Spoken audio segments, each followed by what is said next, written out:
All right, thank you. Christine from Facebook, thank you. All right. It's strange for me to come to Vegas for work, but how many of you guys were at the hack over the weekend? Wow, looking for more prizes. That's nice. So basically, I'm here to talk about the Facebook APIs. My name is Christine Abernathy. I'm on the developer advocacy team at Facebook. And I'm going to answer a few questions. First of all, why do you care about developing on Facebook? So Facebook, we have over 1 billion monthly active users, and of those, 600 million of those are on mobile. So this is definitely a platform that you want to keep track of, especially if you want to grow a mobile app, if it's social. So what does Facebook offer you? So you can actually integrate with Facebook in a lightweight manner using plugins. You've seen like buttons on these websites, but just to assure you, if you do that, you're not going to win the prize. You want to go a little bit deeper and a deeper level. So we actually provide you with APIs so that you can actually log into Facebook. And once you log into Facebook, you have access to additional features. For example, you have access to the user's personal information. You have access to their friends. So you can actually post stories, and then they'll show up on Newsfeed, and then that can actually drive distribution back to your app. So that's one thing that you want to look at. And if you implement Facebook login, not only do you get some of these features, but you have the ability to have your app show up as a bookmark on the Facebook native apps, and also show up in search results. So that actually drives additional distribution to your app. The other thing that you want to do is if you actually make use of the request channel, then you can actually send up notification that'll buzz on the user's iPhone or the user's Android device. And that, again, is a really neat way to drive distribution. So these are some of the channels that are available to you. You can actually also implement with Open Graph. Open Graph was introduced about 2 years ago. And with Open Graph, you can create a much richer story that's unique to your app. For example, Christine hit the jackpot at the Venetian. I wish. But that's something that you could do if you actually implement with Open Graph.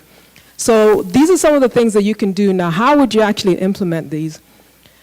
We actually provide SDKs that sit on top of our APIs, and one of the SDKs that we refreshed last year was the iOS SDK. So if you're building an iOS app, you would go to developers.facebook.com/iOS, and from there you'll have links to different resources such as reference APIs, how-to, sample tutorials, and also getting started.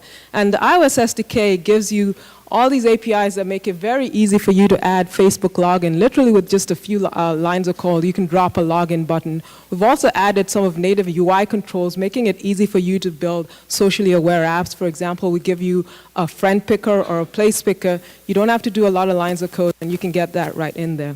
So that's what we provide with iOS. And in addition to iOS, for Android developers out there, we also provide you Android SDK, and we actually refreshed this in mid-December. And with the Android SDK, you get much of the same functionality that was there in iOS. So the ability to do Facebook login, to add social aspects to your app, and then to access and make API calls. And the resources are there as well, developers.facebook.com/Android, reference apps, tutorials, how-tos. And even if you're not developing on iOS and Android, I know I spoke to some people who are creating mobile web applications. If you go to developers.facebook.com/web, we actually provide an SDK. If you're doing client side, we've got a JavaScript SDK that you can use if you want to connect to our APIs. And we also have if you want to do a back-end integration, we also have a PHP SDK. So these are the SDKs that we support officially by Facebook. But if you're not developing for any of those platforms, for example, if you're developing on, say, Windows Phone, or if you're developing on Ruby, there are actually unofficial SDKs that we've listed. And if you need information on that, you can just come ping me after the talk. So just to give you some ideas, we've talked about what you can do, what some of the ideas that you can use for your app for today. So sharing, you can actually think about creating an app that shares information and experiences. For example, sharing trip photos where you went to. That's an idea that you can look into. Collaborate. What if you create an app that, for example, friends using the platform can actually perform an activity together? For example, plan a trip together. That's something that you can look into. Recommend. Think about creating an app that's based on the user's interests and graph. Those are information that you can grab from Facebook or location. For example, you can create a personalized travel guide. And aggregate.